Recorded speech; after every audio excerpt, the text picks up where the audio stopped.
الرحیم. آج supreme court bar council کی جو پٹیشن تھی اس حوالے سے آج پروسیڈنگز ہوئی. پولیٹیکل پارٹیز کو رسپونڈنٹ کے طور پر آج عدالت عظمیٰ نے بلایا تھا.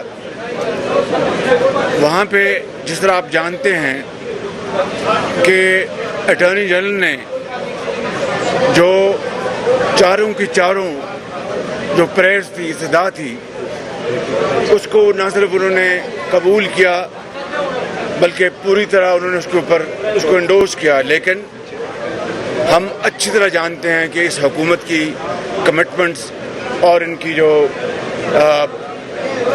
واشگاف الفاظ میں ہاں ملانا، اس کی کیا قدر منزلت ہے ہم اچھی طرح جانتے ہیں. لیکن آج عدالت عظمیٰ میں انہوں نے اٹارنی جنرل نے کہا ہے تو لیٹس ہوپ کہ وہ اپنی ان کمٹمنٹس کو آنر کریں گے.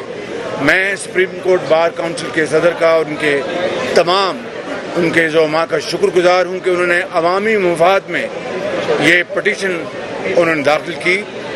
جو عدالت عظمیٰ نے، چیف جسٹس صاحب نے اور ان کے ساتھ جو شریک جو جج تھے، انہوں نے جو آج فرمایا ہے اس کے بارے میں تو ہمارے لائرز ابھی آپ کو بتائیں گے. لیکن ہماری بطور رسپونڈنٹس یہ ہماری استدعا تھی کہ اسپیکر نے جو آئین اور قانون میں درج ہے 14 دن کی مدت، اس کو وائلیٹ کیا ہے تو یہ آئین سے انحراف ہے. یہ ہماری درخواست تھی عدالت عظمیٰ کے پاس. اور پھر انہوں نے 25 مارچ کو اجلاس بلایا ہے، جو کہ یقیناً 14 جو دن گزرے ہیں اس کے گزرنے کے بعد انہوں نے بلایا ہے. آپ جانتے ہیں کہ OIC کی کانفرنس کی آمد ہے، کل اجلاس شروع ہو جائیں گے. متحدہ اپوزیشن نے واشگاف الفاظ میں یہ کہا ہے کہ یہ زعماء جو آ رہے ہیں اسلامی ممالک سے، ہمارے بھائی ہیں، پوری قوم ان کے لیے فرش راہ ہے، پوری قوم ان کو دل کی اتھاہ گہرائیوں سے خوش آمدید کہہ رہی ہے. ہم نے تو اپنا جو لانگ مارچ ہے 23 مارچ کا اس کو مؤخر کر دیا OIC کی کانفرنس کے لیے. اسی لیے ہم نے کہا تھا کہ ان 22 اور 23 تاریخ کے دوران جو کانفرنس ہوگی ہم اس کے لیے ماحول کو ہر صورت پر امن بنائیں گے. لیکن اسپیکر کو کیا مشکل تھی کہ وہ اس سے پہلے وہ اجلاس بلاتے، 14 دن کی جو آئینی جو ریکوائرمنٹ ہے اس کی تکمیل کرتے. اسپیکر نے جان بوجھ کر اجلاس نہیں بلایا اور اس طرح کوشش کی کہ وہ اپوزیشن کو ٹریپ کرے اور OIC کے حوالے سے ہم خدا نخواستہ کوئی ایسا رویہ اختیار کریں جس سے کہ حکومت کو موقع مل جائے.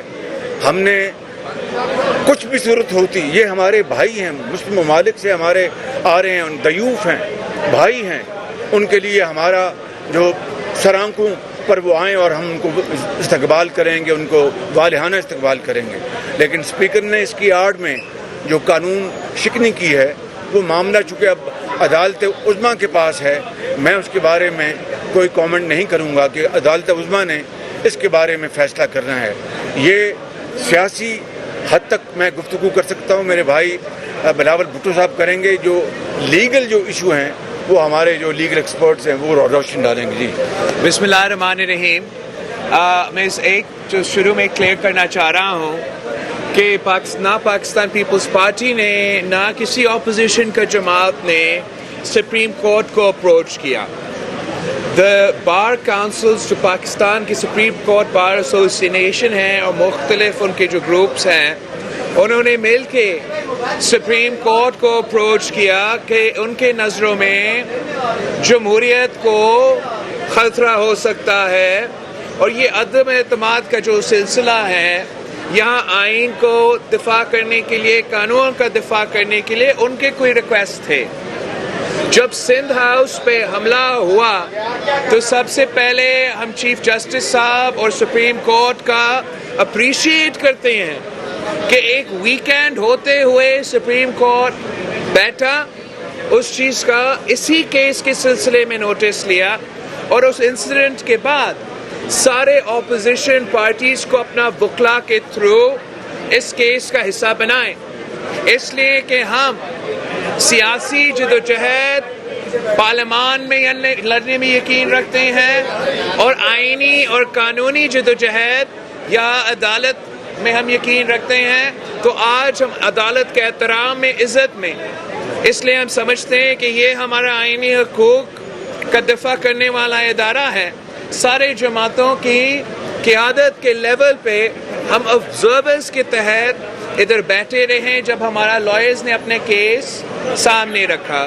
اور جو پوائنٹس میں عوام کو اور میڈیا کے سامنے رکھنا چاہ رہا ہوں کہ یہ حکومت اس حد تک عدم اعتماد سے بھاگنا چاہ رہا ہے، اس الیکشن سے بھاگنا چاہ رہا ہے کہ وہ آئین توڑنے پر آئے ہیں. پہلے انہوں نے ہمارا عدم اعتماد پیش ہونے سے 2 دن بعد پارلیمان کے لاجز پہ حملہ کر کے دہشت پھیلانے کی کوشش کی اور ممبرز کو گرفتار کرانے کی کوشش کی.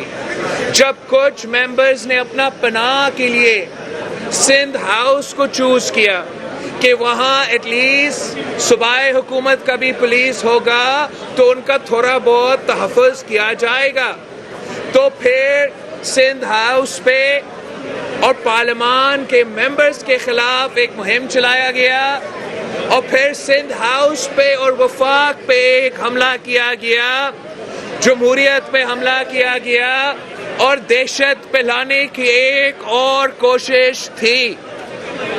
اس کوشش کے بعد حکومت نے اسپیکر سے آئین توڑوایا. ہمارا بیچارہ اسپیکر کو میں میڈیا کے تھرو پیغام پہنچانا چاہ رہا ہوں، آپ اپنا کام بڑا طریقے سے لائر سے مشورہ کر کے کیا کرے. یہ لوگ آپ کو آرٹیکل 6 میں پھنسائیں گے. اسپیکر نے سیشن کو 14 دن میں نہ بلا کے پہلا آئین کا خلاف ورزی ابھی اس نے کر لیا ہے. باقی جو قانونی اور آئینی پوائنٹس ہیں کہ ممبران پارلیمان کا حق ہے کہ وہ ووٹ ڈالے اور کوئی ان کا ووٹ ابسٹرکٹ نہیں کر سکتے. یہ سپریم کورٹ بار ایسوسیشن کی اپیل ہے سپریم کورٹ سے، اور ہمیں بھی امید ہے کہ جو بھی ہو حکومت تو آئین توڑ سکتا ہے، اسپیکر تو آئین توڑنے اس نے دکھا دیا ہے کہ وہ آئین توڑ سکتا ہے، مگر ہمارا اعلیٰ عدلیہ انشاءاللہ تعالی امید یہی ہے کہ ہمیشہ وہ کسی سیاسی سائڈ نہیں لیں گے، لیکن امید یہ ہے کہ وہ آئین کا سائڈ لیں گے، قانون کا سائڈ لیں گے اور جمہوریت کا سائڈ لیں گے. کسی سیاسی جماعت کا وہ کوئی پوزیشن نہیں لیں گے. اب میں ذرا مینگل صاحب کو مینگل بھائی ذرا ٹھہر جائیں، میں مینگل صاحب کی بات کر رہے ہیں نا، کیا کر رہے ہیں آپ؟ شکریہ صاحب، کیونکہ اس بارے میں تفصیلاً تو میرے خیال میں ہمارے لائر جی جو آئینی اور قانونی جو مسائل ہوئے ہیں اس پر بات کر سکتے ہیں، لیکن ایک یہ حقیقت ہے کہ جس آئین کی پاسداری حکومت کو کرنی تھی، جس آئین پر عمل درآمد حکومت کو کرنا تھا، یا جس آئین کی حفاظت کی ذمہ داری جو حکومت کی کرنی تھی، حکومت کے بجائے ہمارے سپریم کورٹ بار کے وکلاؤں نے اس کا احساس کرتے ہوئے یہ پٹیشن داخل کی، اور اس پٹیشن کے تحت ہم پولیٹیکل پارٹیوں کو جب نوٹس جاری کیے گئے تو ہم ایز اے آبزرور آ کے ہم نے یہاں پر دیکھا، اور امید ہی یہی ہے کہ جو آج بھی ہم نے کارروائی دیکھی کہ یہاں سپریم کورٹ میں بھی آئین کی پاسداری کرتے ہوئے وہ آئینی اور قانونی فیصلے کیے جائیں گے. مزید میرے خیال میں ہمارے جو لائرز ہیں وہ اس پر مزید تفصیل سے بات میں جناب اعظم نذیر تاہڑ صاحب کو گزارش کروں گا کہ وہ آپ کو آج جو کارروائی ہوئی ہے وہ لیگل پارلنس میں آپ کو بتا دیں، اور اس کے بعد کوئی سوال کا جواب ہم نہیں دیں گے کیونکہ یہ معاملہ اب سب جڑے سے. جی بہت بہت شکریہ جی. ایک سیکنڈ ذرا پہلے ایک کلیئرٹی آ جائے، جیسے کہ سیاسی رہنماؤں نے بھی شکریہ ادا کیا. Supreme court bar